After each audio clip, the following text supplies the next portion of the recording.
savons que c'est vrai, la mort du Seigneur est beaucoup discutée.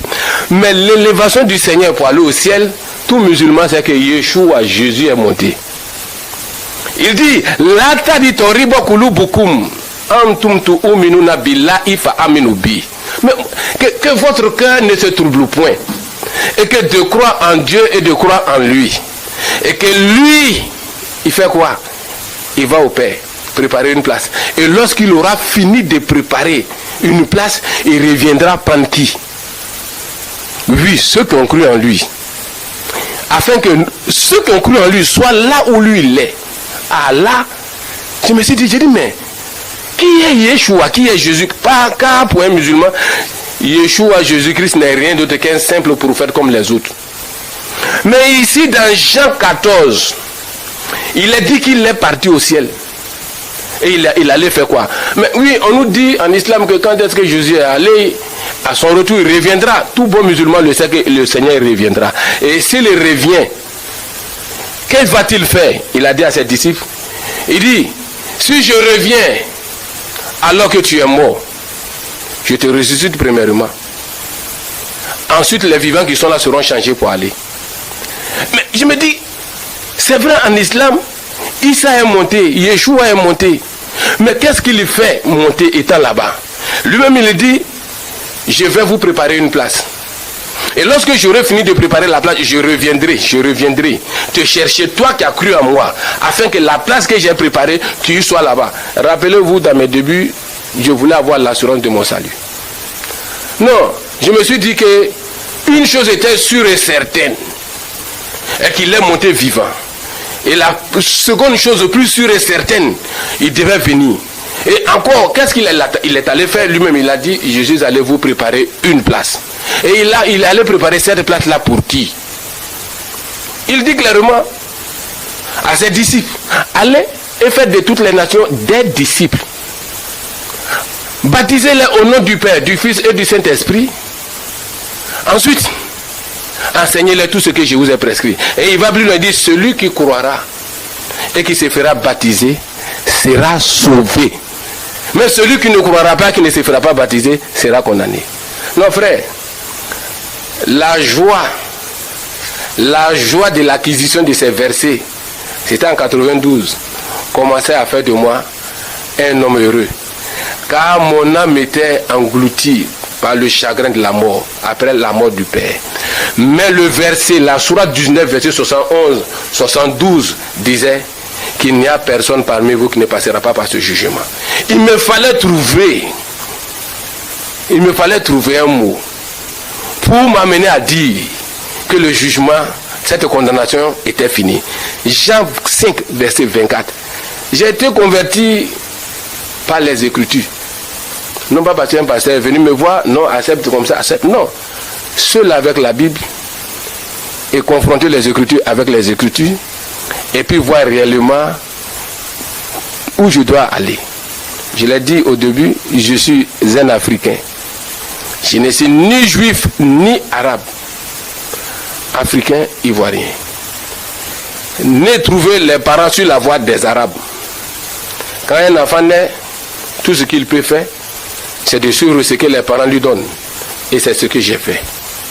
Mais à un moment donné, la voix des Arabes que les parents ont eue, je ne me sentais pas, mon âme était angoissée. Mais en même temps, dans l'autre voix des Juifs, car c'est comme ça moi je voyais la chose. Yeshua était un Juif. Chez les Juifs, il n'y avait aucune condamnation chez lui.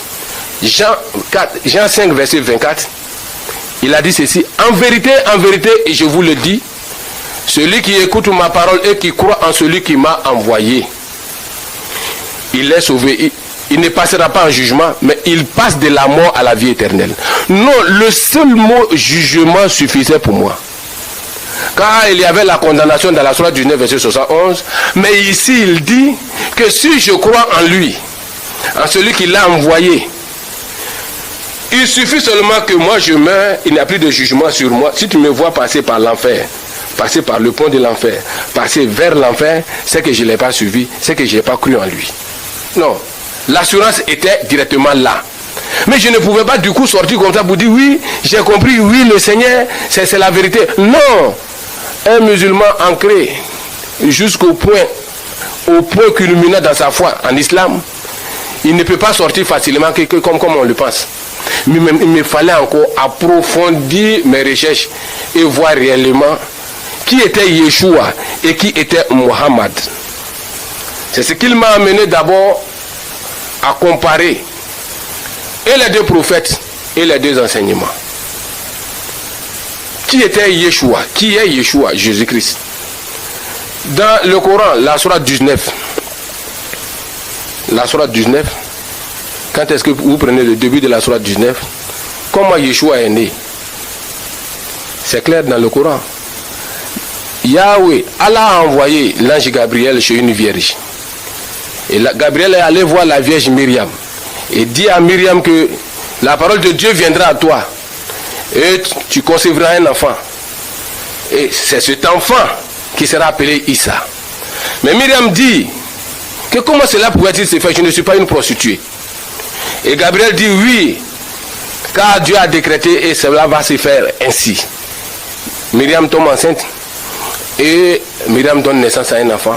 Un enfant pur, pas, car ce n'est pas un enfant bâtard, mais un enfant pur sorti de l'esprit et de la parole de Yahweh. Et voici comment est l'homme Jésus. 33 ans sur terre, sans péché. Ni dans le Coran, ni dans la Bible. Je n'ai vu nulle part écrit que le Seigneur Yeshua ait commis un péché. Il n'y en a pas. Et toute sa vie, quand tu prends la sourate 5, verset 110,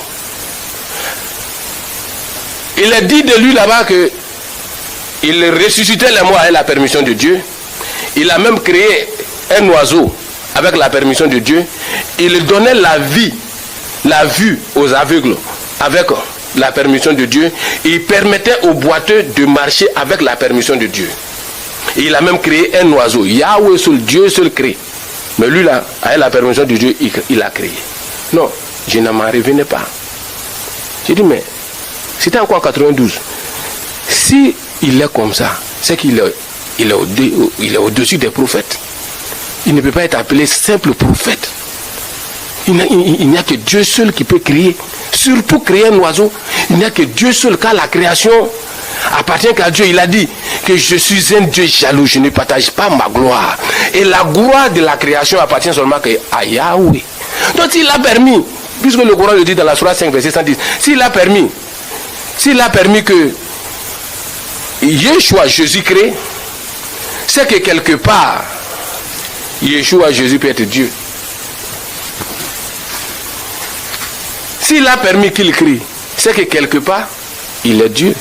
Mais moi, je ne voyais pas ça sur ce terme de Dieu d'abord, mais je voyais l'homme qui était Yeshua, qui était Jésus-Christ.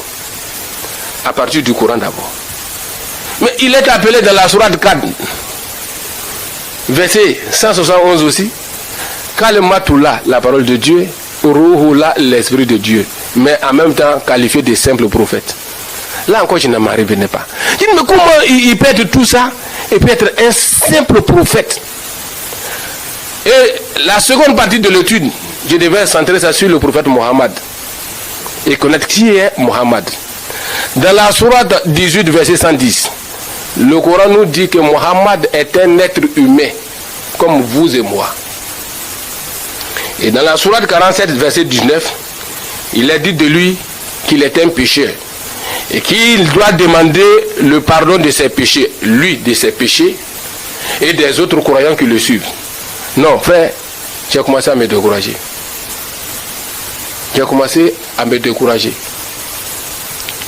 Le guide que je suivais n'était pas un guide sans tâche. Tout comme moi, il péchait. Et tout comme moi, la sourate 19, il devait passer aussi par l'enfer. Car il a dit, il n'y a personne sans excepter. Ils n'ont pas dit sauf le prophète. Il n'y a personne sans excepter. Tous passeront par l'enfer, y compris le premier courant islamique. Alors là, j'ai commencé à douter fortement de la position islamique.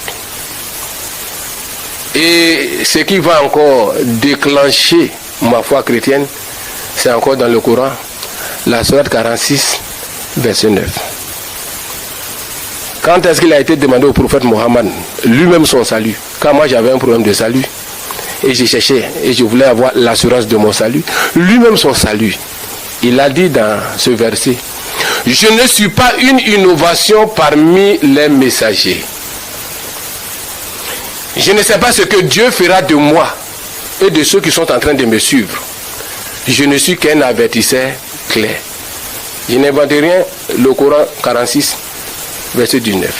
Non, c'est ce verset qui m'a amené à dire que non. Moi, même si les parents ont suivi le prophète arabe, incertain de son salut, il n'en était pas question pour moi. C'est pas parce que les parents ont choisi une voie et que je suis né trouver cette voie, et que même si je découvre que cette voie ne mène pas à Dieu et que je dois y rester, non, loin de là. Non, loin de là. Là, j'ai commencé à prendre mes positions pour dire, non, moi, Issa, je ne peux pas suivre celui qui n'a pas l'assurance de son salut, car moi-même, j'ai ce problème d'avoir l'assurance de mon salut. Et le verset, Jean 14, verset 1 et 3, me disait clairement que il me fallait simplement suivre le Seigneur, car il est allé préparer une place pour moi. Jean 5, 24 me dit que même si je meurs, Sratoutika, c'est-à-dire la traversée du pont de la Gienne qui est décrite dans le Coran, dans la sourate 19, moi, ça ne me concernait pas. Parce que mon Seigneur est allé préparer une place. Et il allait préparer cette place pour qui? Pour ceux qui vont croire en lui. C'est à ce moment-là que j'ai réalisé que la paix que je recherchais depuis le début, après la mort de mon père, car je voulais avoir l'assurance de mon salut, et cette assurance-là s'est basée sur ces écritures de la Sainte Bible. Voilà comment Issa va commencer à se démettre à petit feu. Quand j'étais encore élève en famille, tu ne pouvais pas du coup, sous l'autorité parentale, dire que non, moi à partir d'aujourd'hui, pour votre voix, c'est une voix de perdition, je laisse. Non. Il m'a fallu me délier à petit feu, doucement, doucement, doucement, doucement, jusqu'à ce que je puisse m'en sortir de ces liens, car c'est véritablement un lien. C'est ainsi que je me cachais avec les amis chrétiens à l'école et que je menais une vie de Nicodème. C'est après moi j'ai su que c'était une vie de Nicodème. Un chrétien caché, apparemment devant les gens il était un musulman, mais parmi les frères chrétiens il était un véritable frère en Christ à l'école, et même je dirigeais les cellules de prière avec la casquette de chrétien, mais à la maison un musulman remplissant ses devoirs islamiques. Et je suis resté dans cette position jusqu'à ce que je me suis marié. Mais je ne pouvais pas. Le lien familial et le lien islamique était difficile pour moi de rompre. Comment rompre? Comment dire à la famille que moi, à partir d'aujourd'hui, j'ai découvert que votre voie n'est pas une voie par excellence qui mène au paradis. Et que la voie du salut se trouve dans le Seigneur Yeshua. Comment dire ça à la famille? Non, c'était pas chose facile. Donc je me suis dit, c'est-à-dire, ça va rester sur cette position. Comment vais-je m'arranger et sortir de ce lien? Et c'est ainsi que je suis resté là, chrétien parmi les musulmans, caché pendant tant d'années, jusqu'à contracter mon mariage à la naissance de mes 2 enfants. Et je n'en pouvais pas un jour, car l'âme n'y était pas. J'ai pris la résolution de dire à ma femme que moi c'est ma dernière prière islamique et ma dernière fête islamique que j'ai célébrée cette année. Et depuis lors, nous étions déjà en 2001, Issa a rompu tout lien islamique et allait confesser sa foi dans une église. Non, c'est la chose qu'il ne fallait pas faire. Un musulman qui défie comme ça la communauté, marié et père d'enfants, et travaillant chez les musulmans, et ayant le courage d'aller leur dire qu'il va à l'église. Dès que je suis allé à l'église, le dimanche du 26 février 2001, automatiquement la semaine qui a suivi, le conseil familial s'est réuni. Et ils m'ont appelé rapidement. Tchemekaner, viens vite. Nous avons appris que tu es devenu un chrétien. Ma mère et tous les autres frères et sœurs de ma famille. Et nous voulons entendre de ta bouche que tu n'es pas devenu un chrétien et que tu es encore musulman. On me donne la parole. Je réponds avec l'affirmation. Ce que vous avez entendu est juste. Je suis devenu un chrétien. Il ne fallait pas dire ça. Et la mère et les soeurs ont commencé à pleurer, sérieusement. L'aînée, la grande soeur a pris la parole. Il dit, que t'est-il arrivé pour que toi tu sois devenu un chrétien? Ils t'ont donné quoi et combien? Dis-nous le montant qu'on t'a donné pour que tu sois chrétien, afin que nous t'en donnons le triple et que tu nous reviennes. Il dit, non, ce n'est pas une histoire de me donner de l'argent, c'est une histoire d'écriture. C'est une histoire d'écriture. Et elle s'est emportée. Écriture, toi tu es à quel niveau? Écriture, toi tu es allé à l'école jusqu'à où?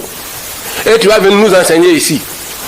Si notre voix, la voix que nous sommes dessus, c'est ce qu'elle disait, était fausse, les érudits islamiques de notre pays, elle a commencé à les citer, allaient venir nous dire que l'islam est faux. Et toi-même qui n'es même pas instruit, un homme de peu d'instruction, c'est toi qui te lèves comme ça pour venir nous dire que là où nous sommes là, c'est du faux. J'ai dit, mais oui, moi je n'ai pas trouvé le salut dans là où vous êtes là. Non, il ne fallait même pas encore dire ça. Comment moi je peux dire qu'on ne trouve pas le salut dans les positions? J'ai dit, en tout cas, moi, ce qui me concerne,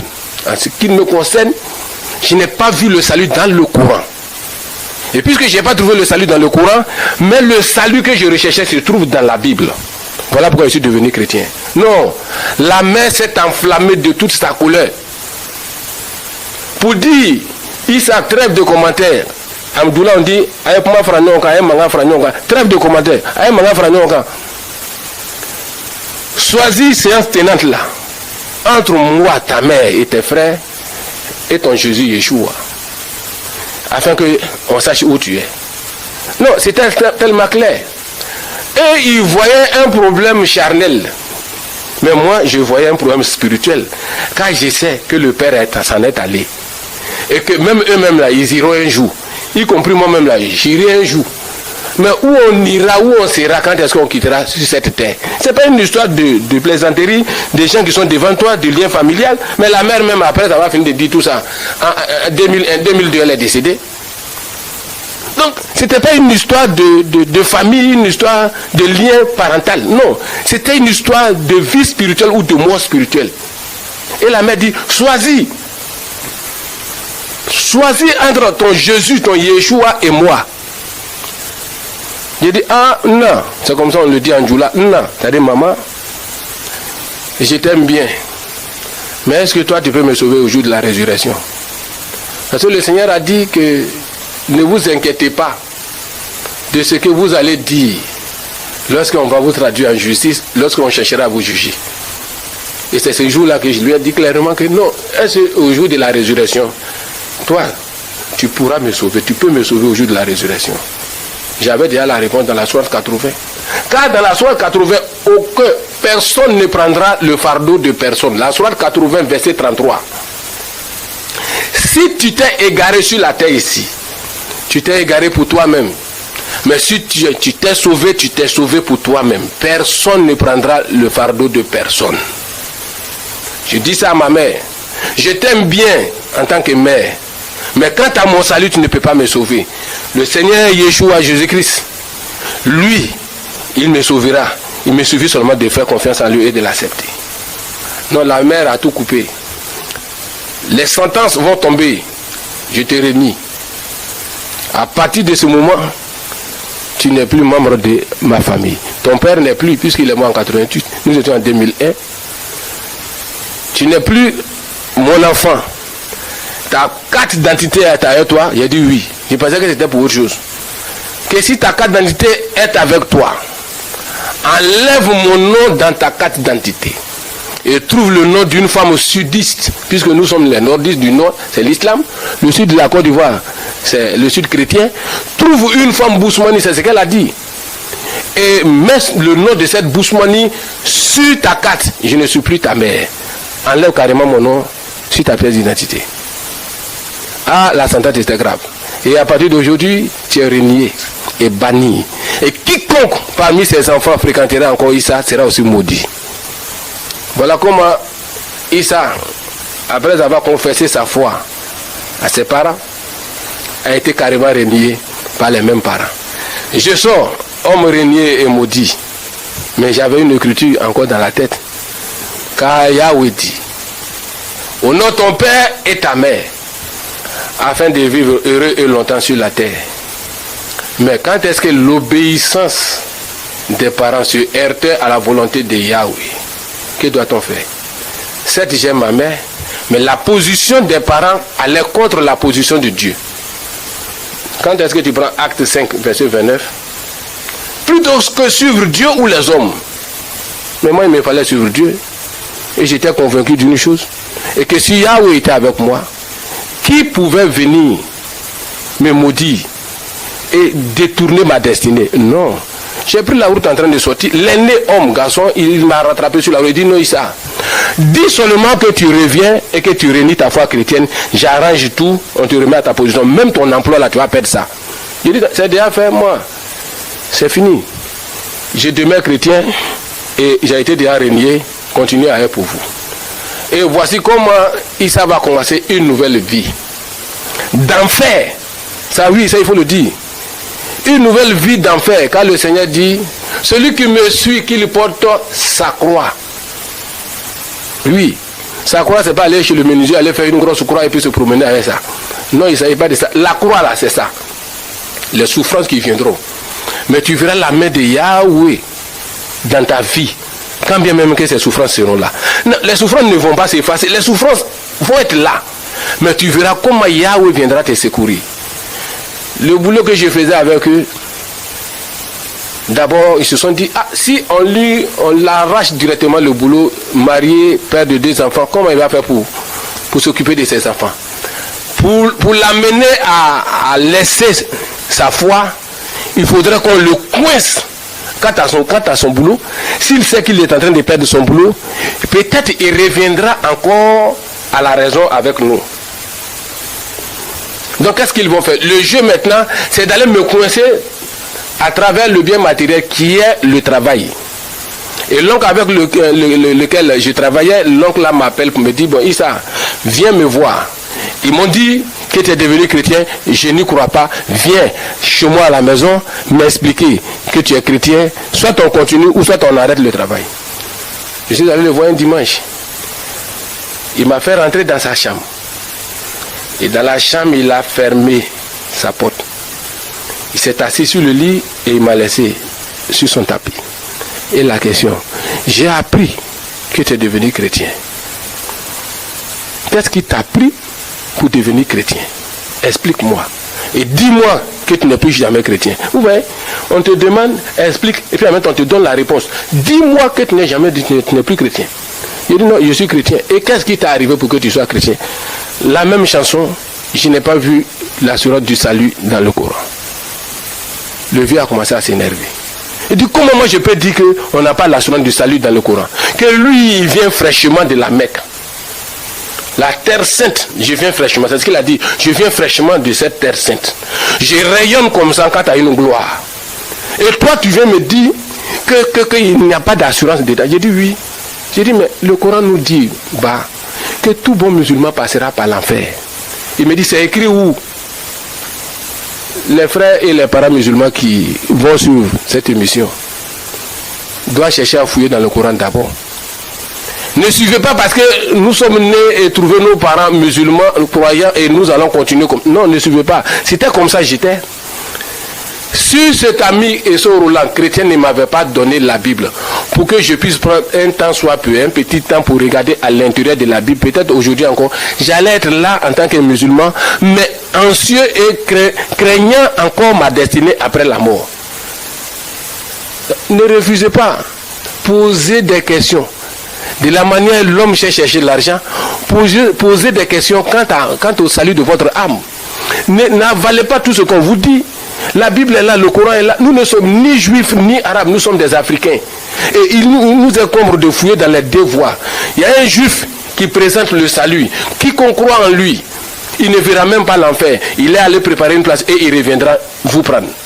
Et mais l'autre dit, l'arabe dit, tu passeras par l'enfer. Nécessairement par l'enfer avant d'être sauvé. Et lui-même, l'arabe même qui dit que tu passeras par l'enfer, lui-même encore le comme c'est qu'il ne sait même pas s'il est sauvé ou pas.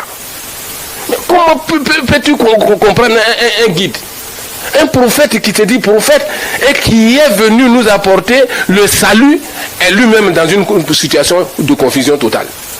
Donc alors là, moi je ne pouvais pas suivre un prophète dans la confusion. Et voilà pourquoi j'ai dit à mon oncle, il dit qu'il n'a pas vu de salut dans le Coran. Et il a commencé à s'énerver. J'ai dit non. L'homme peut avoir l'assurance de son salut sur la terre. Car c'est la seule chose que Dieu permet que l'homme puisse avoir afin d'avoir la paix du cœur dans son âme. Il dit, obéissez la Écriture dit. C'est-à-dire, ça peut se faire comment? Il dit, mais dans la Bible là, dans la Bible des chrétiens, il y a des gens qui ont confessé leur salut, qui ont dit qu'eux ils étaient sauvés car ils ont vu le salut de Dieu. Il dit donc, c'est-à-dire, le salut de Dieu c'est quoi? Je lui ai fait sortir l'histoire de Simeon dans Luc 2. Cet homme de Dieu qui, lorsqu'il a vu l'enfant Yeshua dans la main de Myriam, qu'est-ce qu'il a dit? Il dit, Seigneur, tu peux laisser ton serviteur s'en aller en paix. Car mes yeux ont vu quoi? Ton salut. Il n'a pas dit mes yeux ont vu une religion. Mes yeux ont vu des ordonnances. Mes yeux ont vu des préceptes, des pratiques, des dogmes. Mais mes yeux ont vu quoi? Ton salut. Donc le salut de Dieu, là, on peut voir ça et puis croire à ça et puis accepter ça et être sûr qu'on est sauvé. Et le vieux m'a dit, bon, comme c'est ainsi qu'il a compris que je pouvais aller, nous allons continuer le travail. Quelques jours après, son ami intime vient me voir et il me dit, Issa, ton oncle méchant est venu te dire que si tu n'étais pas sorti à ce temps-là net dans la maison, il allait confesser le Seigneur Yeshua. Il dit quoi? Il dit tellement tu as parlé, le vieux, quand bien même qu'il venait fraîchement de la Mecque, a failli devenir chrétien. Tellement qu'il a eu peur, il cherchait même à ce que tu partes. Quelque temps après, il vient chez moi, le même oncle, et il me dit, je te demande pardon et je te demande une chose. Travaillons ensemble, mais ne parle jamais du Seigneur Yeshua devant moi. Ne m'évangélise pas, ne me prêche pas, ne me parle pas de Dieu. Parlons uniquement que travail. C'est là que j'ai compris qu'il avait peur d'écouter ces vérités. Car le Seigneur a dit, Tarifuna walahaka yuaririkum. Vous connaîtrez la vérité, Jean 8, 32, et la vérité vous affranchira. Et la vérité c'était quoi? Dieu n'a pas laissé l'humanité dans le billard sans connaître si les hommes sont sauvés ou pas. Dieu a prévu un plan de salut pour l'humanité qui est dans la personne de Yeshua, Hamashiach et Jésus-Christ. Mais nous musulmans, quand est-ce qu'on était encore musulmans et petits, nous avons été sérieusement vaccinés contre la Bible. Je le dis, un vaccin contre la Bible. La Bible est falsifiée. La Bible n'est pas la parole de Dieu. Ce n'est même pas la vraie Bible. Et quiconque lit la Bible est un mécréant. Et voilà comment beaucoup de musulmans rejettent les enseignements bibliques sans même les vérifier. Et le second point, avant que je ne finisse, car je voulais dire que j'ai appris beaucoup dans les 4 livres des 4 évangiles. Et là, qui m'a beaucoup marqué dans la vie du Seigneur, c'est sa crucifixion sur la croix. Le Seigneur Yeshua, lorsqu'il était sur la croix, il a crié. Il dit, Père, pardonne-les, car ils ne savent pas ce qu'ils font. Lui-même, il a enseigné aux gens d'aimer ses ennemis et de prier pour ses ennemis et de proférer des bénédictions pour ses ennemis. Sur la croix, où il mourait par ses ennemis, cloué sur la croix, il crie, Père, pardonne-les, car ils ne savent pas ce qu'ils font. Frère, c'est pas comme ça le Coran enseigne. La sourate 111, vous pouvez vérifier, l'oncle du prophète Mohammed, car à l'époque du prophète il n'y avait pas de lumière, Mohammed passait devant la cour de son oncle pour aller à la mosquée. L'oncle du prophète qui s'appelait Abu Lahab Abou Lahab et sa femme lapidaient le prophète des braises de feu de son passage la nuit. Et cela a énervé le prophète jusqu'à ce qu'il a demandé à Dieu que les deux mains d'Abou Lahab périssent et que lui-même il périsse. Et que sa fortune ne lui serve à rien. Et que sa femme, la porteuse de poids, aussi périsse. Alors que le Seigneur Yeshua, sur la croix, lui on ne le tuait pas, hein, ses braises ont jeté sur lui. Lui il a demandé que cela périsse. Mais le Seigneur Yeshua, sur la croix, où il mourait, il dit à ses bourreaux, à son père, à ses bourreaux, pardonne les pères, car ils ne savent pas ce qu'ils font. Non, le Coran et la Bible n'enseignent pas de la même manière. Aucun homme ne peut marcher comme façon le Seigneur Yeshua a dit. Ses disciples l'ont enseigné. Et puis ne pas avoir l'assurance de ton salut, ne pas être sûr de ton salut. Non, c'est que tu n'es pas un croyant. Non, c'est que tu ne crois pas en lui.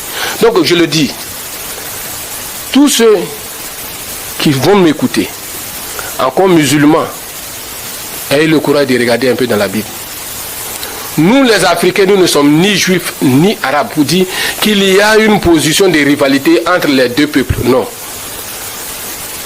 Nous avons hérité de l'islam à partir des arabes, du christianisme à partir des européens qui ont dit que Yeshua est un juif.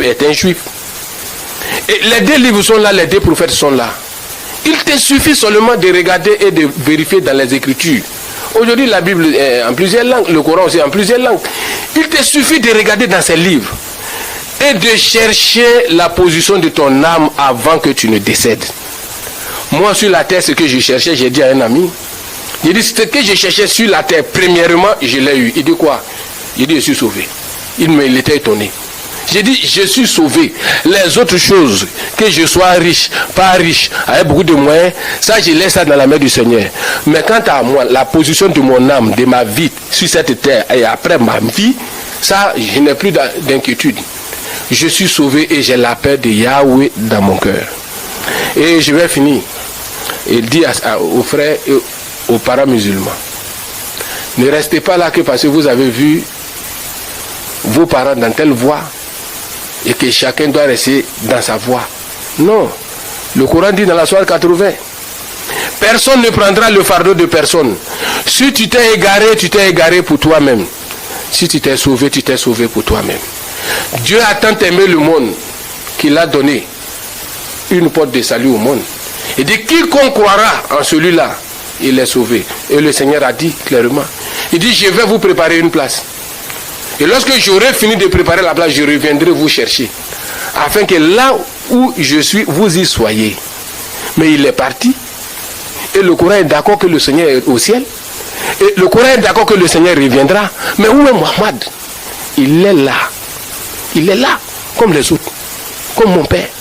Et il attend aussi que le Seigneur revienne. Et qu'il soit ressuscité. Car le Seigneur ressuscitera d'abord ceux qui ont cru en lui. Mais si tu n'as pas cru en lui, tu ne seras pas ressuscité. Si tu ressuscites là, tu vas à l'enfer. Donc, pour éviter ça, il faut sur celui qui est vivant. Tu suis deux prophètes. Il y a un qui est vivant, qui est encore en train de travailler, et l'autre est mort, enterré, endormi, en train d'attendre qu'on vienne le réveiller. Et toi, si tu le suis, tu vas t'endormir afin qu'on vienne te réveiller. Mais étant derrière lui, tu ne pourras pas te réveiller. Mieux vaut suivre celui qui ne dort pas. Là, s'il vient, puisque tu suis le vivant, s'il vient que tu es mort, il te ressuscite là, il a la formule de la résurrection.